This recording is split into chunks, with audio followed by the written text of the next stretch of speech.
माजी आमदार कैलास गोरंट्याल यांनी भाजपामध्ये प्रवेश केल्यानंतर आता जालन्यातल्या राजकारणातलं समीकरण काहीसं बदललेलं पाहायला मिळत आहे। कैलास गोरंट्याल आणि अर्जुन खोतकर यांच्यामध्ये आता वादाचा नवा अंक पाहायला मिळतोय। भाजप प्रवेशानंतर गोरंट्याल यांनी खळबळजनक दावेही केलेत, पाहूया।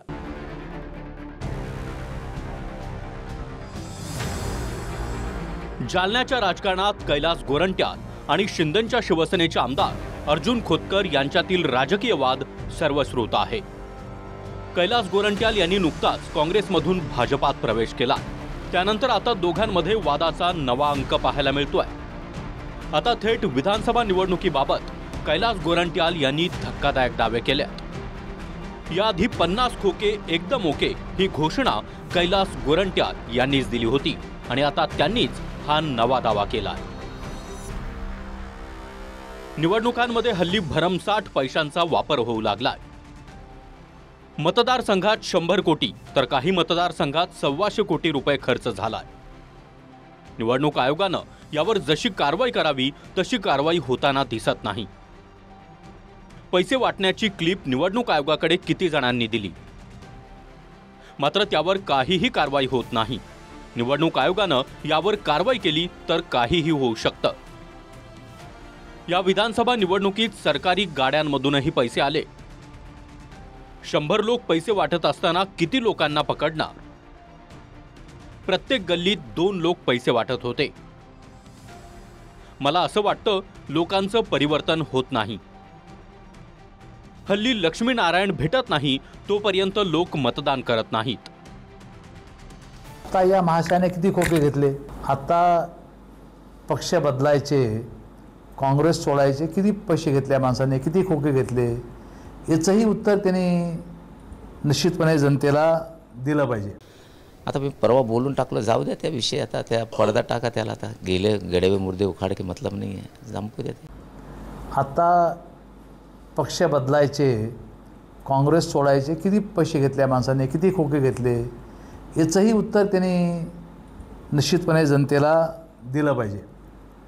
माझ्या मते हा नगरपालिकेमधला घोटाळा लपवण्यासाठी ही धडपड सन्माननीय महोदयांची या ठिकाणी चालू आहे।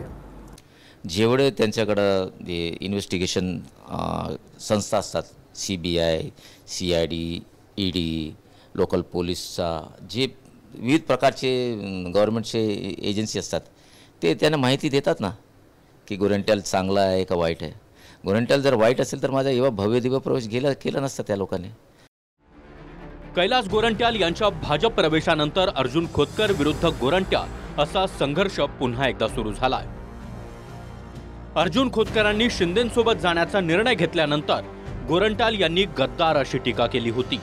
आता गोरंट्याल यांनी भाजपात प्रवेश केल्यानंतर खोतकरांनी देखील आता खरा गद्दार कोण असा सवाल करत जोरदार प्रत्युत्तर दिलंय।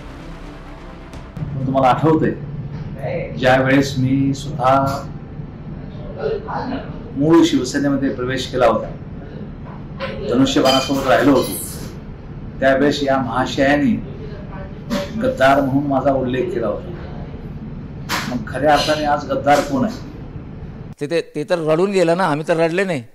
आम्ही असं कधी बोललो की मी रडून चाललो, माझ्या मागे ED आहे, मला घाबरतो, मला नींद येत नाही, मी तो तर जाहीर प्रेस समोर बोलला ना, माझा परिवार परेशान आहे, माझं काय होईल, मी जेलमध्ये जाईल, यापर्यंत बोललेला आहे तो। आम्ही काय EDचे घाबरून गेले नाही, मी घेत नाही। तो सुरुवात केला, मग मी बोललो त्याला, माझ्याकडं मी सांगतो, माझ्याकडं एवढं त्याचे फाईल आहे, मी जर तोंड उघडलं ना तर फार परेशानी होईल त्याला। आणि मी विटनेस सांगतो, माझ्याकडं ॲज अ प्रूफ म्हणून आहे, माझ्याकडं विथ डॉक्युमेंट। की यार आपल्याला खाटकाने खायला दिलं, चांगलं खायला दिलं, आपल्याला खुश होतो बोकड, पण जेव्हा वेळ येते ना तेव्हा तो खाटीक त्या बोकडावरची सुरी चालवतो। असा हा खाटीक आहे। भाजपवाल्यांना सावधान राहा, जे भाजपवाले आहेत। दरम्यान कुठल्याच अटींवर कैलास गोरंट्याल यांनी भाजपात प्रवेश केला नसल्याचं शंभूराज देसाई म्हणाले। तर 50 खोके एकदम ओके ही घोषणा कैलास गोरंट्याल यांनी दिली होती। खोके पुरवणारे हेच भाजपचे लोक आहेत, आता तिथेच जाऊन बसल्याची टीका अंबादास दानवे यांनी केली आहे। कैलास गोरंट्याल काय बोलले होते हे आम्ही ऐकलं नाही, आणि आता त्यांना कुठल्या अटी शर्तींवरती भाजपमध्ये प्रवेश दिलाय हे सुद्धा आम्ही ऐकलं नाही. खरं तर आता 50 खोके एकदम ओकेची कैलास गोरंट्यालांनी घोषणा दिली होती. हे खोके पुरवणारे हेच भारतीय जनता पार्टीचे लोक आहे आणि आता ते तिथंच जाऊन बसलेले. ही वैचारिक दिवाळखोरी आहे. कैलास गोरंट्याल आणि अर्जुन खोतकर हे दोन्ही जालन्यातील बडे नेते आहेत. दोघांचेही हजारो समर्थक आहेत. दोघांचीही शक्तिस्थानं बळकट आहेत. पण आता गोरंट्याल आणि खोतकर हे दोघेही महायुतीच्या एकाच छत्राखाली असताना त्यांच्यातील वाद मात्र काही शमताना दिसत नाहीत. रामनाथ ढाकणे, TV9 मराठी, जालना.